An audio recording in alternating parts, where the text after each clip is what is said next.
The power of not reacting. How to control your emotions. Do you have a temper and get worked up over the smallest things? If so, you need to learn how to control your emotions.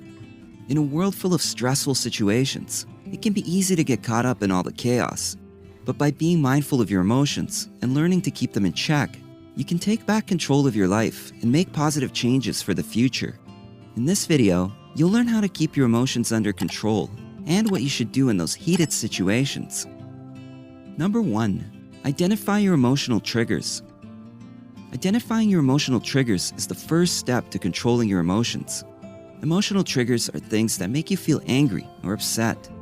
They can be anything from certain people, memories and places, to specific words and even smells.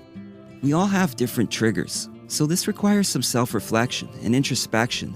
But knowing what triggers your emotions will help you manage them more effectively instead of lashing out in anger. Number 2. Take a few deep breaths. Whenever you find yourself becoming overly agitated, take a minute to breathe and calm yourself so that you don't react in a way you'll regret later. Breathing is one of the most effective ways to calm down quickly when you're angry, upset, or frustrated. This can be especially useful if you're feeling overwhelmed by stress. Taking 3 to 4 deep breaths soothes your nervous system and reduces stress, which in turn helps you relax and feel more in charge of your emotions. Number 3. Don't bottle up strong feelings. You may think that bottling up strong feelings will make them go away, but this is not true. When it comes to controlling your emotions, the key here is regulation, not repression. Regulating your emotions means acknowledging that you have strong feelings and knowing how to best deal with them in a healthy way, like talking about them or writing them down. Repressing your emotions means avoiding or ignoring what you feel and pretending that you don't care about something, when deep down you really do. This can cause a buildup of negative feelings and lead to aggression later on down the road. Number 4. Use I statements instead of you statements.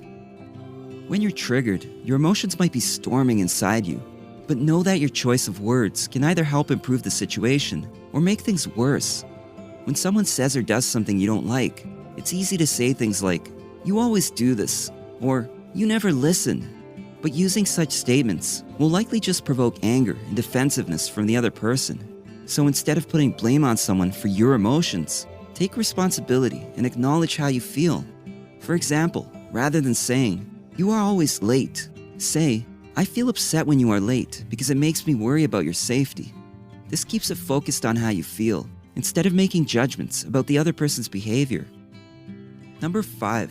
Don't raise your voice. Raising your voice is a sign of losing control. When you get angry, it's natural to want to express your feelings and thoughts in the loudest way possible. But this doesn't do anything more than escalate a situation. Conversely, your words will have more power when you use a calm and assertive tone. You may even be able to persuade someone who disagrees with you if your argument is backed by facts and logic. Maintaining your composure helps both parties feel respected and improves communication, making it easier to resolve conflicts.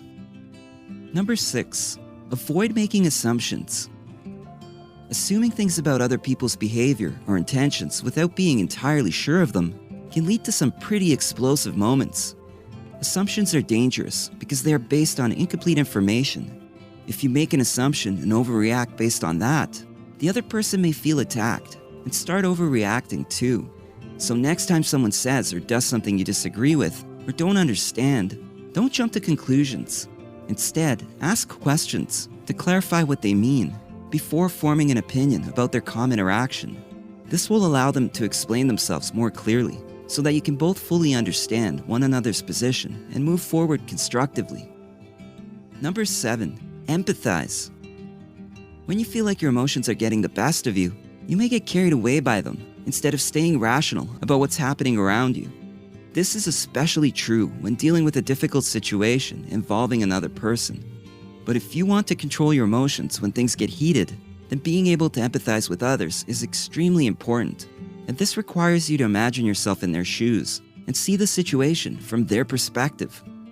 As hard as it may be at times, you need to keep in mind that everyone has problems and issues. They might be having a bad day or some kind of challenge in their personal life. Look, you may not always agree with someone's behavior or opinions, but having empathy for them will allow you to respond more appropriately.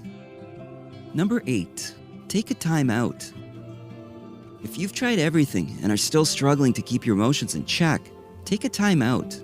It's an effective strategy for preventing overreaction and resolving conflict. It gives you the opportunity to calm down, to think about what you want to say or how you want to say it, and return with a clearer head.